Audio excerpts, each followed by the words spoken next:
The Lawyer Royal Commission in Victoria has played a secret tape of gangland lawyer Nicola Gobbo lashing out at police for compromising her safety. In the 2006 conversation, Ms Gobbo is angry. Information she'd provided to police had been passed on to the Force's Ethical Standards Department. She was worried her role as a police informer could be revealed. Repeatedly, I've chucked ethics out the window, I've chucked legal professional privilege out the window, I've chucked my career out the window if any of this ever came out. Forget about, I wouldn't even be covered by insurance. I would be so it's not funny. And I can't tell you those things if you're going to pass it on that specifically. You can't do it. Victoria Police wanted to restrict media access to the secret tapes, but the Commission ruled it was in the public interest to release them. And for more on this story, we can speak to specialist criminal lawyer and senior trial advocate Manny Conditsis, who joins us now. Welcome, Manny. Good to be with you. What did you make of that recording? Well, it's startling, really, to hear something like that. It just, as the High Court described the conduct of Ms Gobbo in playing two sides of the street, so to speak, as reprehensible and fundamentally breaching duties to her client and to the court. And you can hear her terror at what is taking place as well. Indeed you can, and in many respects it's sad, it's unfortunate, but bringing it back to the effect and the potential effect on the criminal justice system, it's enormous, and it's the apt description by the High Court is reprehensible. And I wanted to ask you about that because police had wanted to keep these tapes suppressed. How important is it that the Royal Commission hears these recordings? It's fundamental, Karina, because on the one hand, it's perfectly understandable that the police and Ms Gobbo would not want her name out in the public domain. That said, the commentary is that those in the know, so to speak, in the criminal milieu have known about her involvement for some time, or at least strongly suspected it. However, there are many people who are lining up for their appeals now that have been convicted, it would seem, if not substantially, at least significantly, based on evidence provided either directly or indirectly by Ms Gobbo. So we saw Farouk Ullman released from jail, the first of those appellants being released from jail on the basis that his trial was compromised. Do you expect that to set a precedent for the other appellants? I think there are 3 others, and there are 40 in total who've been told that their cases may have been contaminated, compromised because of her actions. Well, if it opens the floodgates, it won't be as a result of the Ullman case per se. It will be as a result of the disclosure of the police conduct in Victoria and the conduct of Ms Gobbo and their relationship. That's what will open the floodgates, if anything. The Ullman case cannot be said, in my view at least, to be a precedent for the opening of the floodgates. Each case is determined on its own facts. Particularly important to the Ullman case is that there were a number of facts between the Crown and the defence that were agreed. Normally, when there is an appeal, there's a fight in the Court of Appeal or the Court of Criminal Appeal about the facts and the interpretation of the facts and whether there was in fact a miscarriage of justice or not. In the Ullman case, there was an agreement that Ms Gobbo represented at various times, and relevantly Mr Ullman also represented this particular witness, identified as witness Q, on whose evidence Ullman was convicted at trial.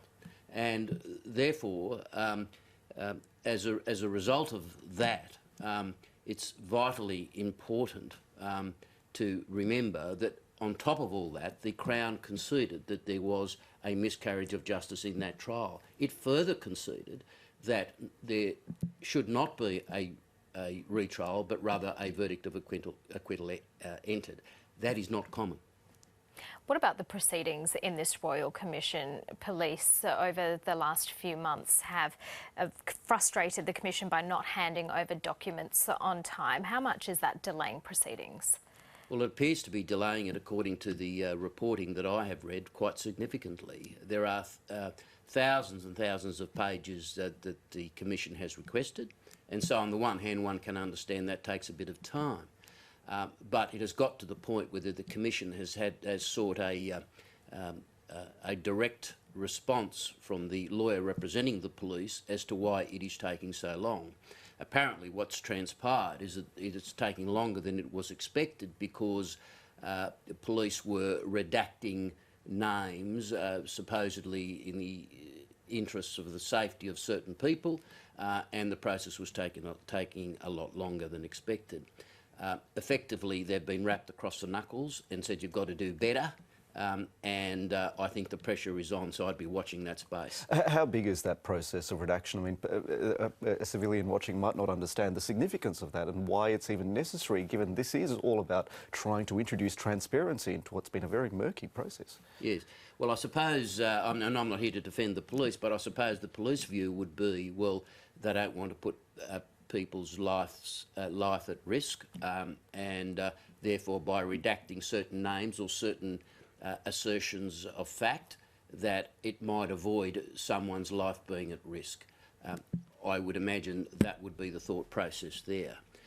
However, given all that's occurred over quite a number of years and the great apparent travesty of justice to many people in the criminal justice, accused people in the criminal justice system, I think the Commission has the view that it has its job to do, and police can no longer rely on those sorts of redactions as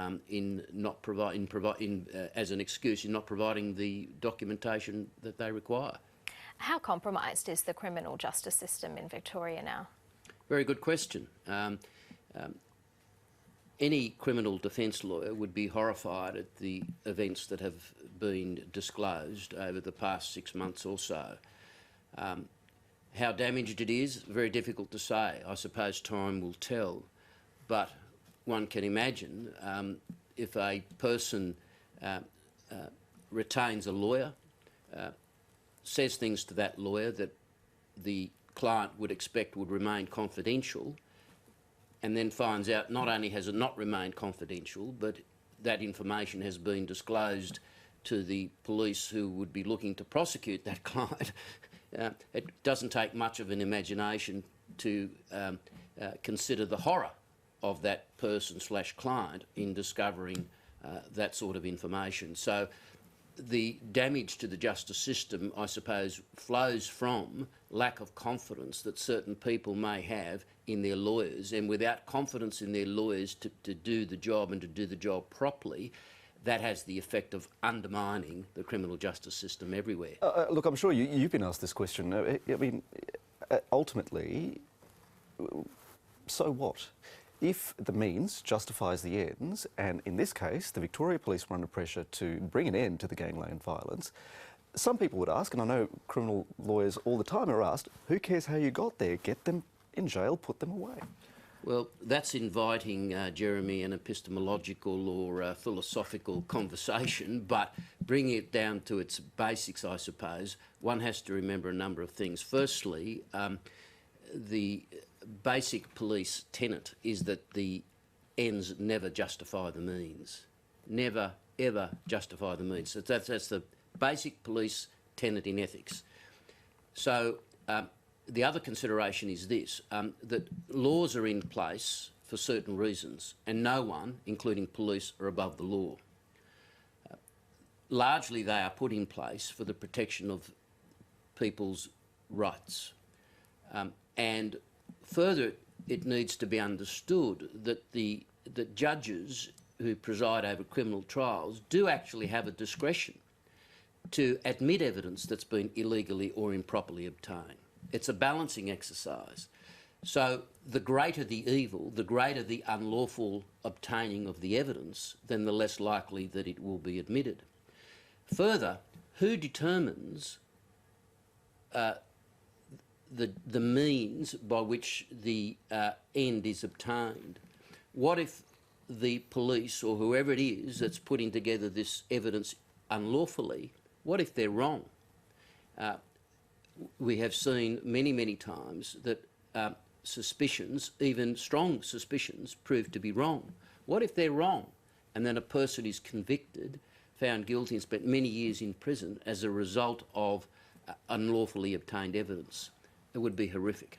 Right, Manny Conditsis, we'll have to leave it there for now, but thank you very much for joining us.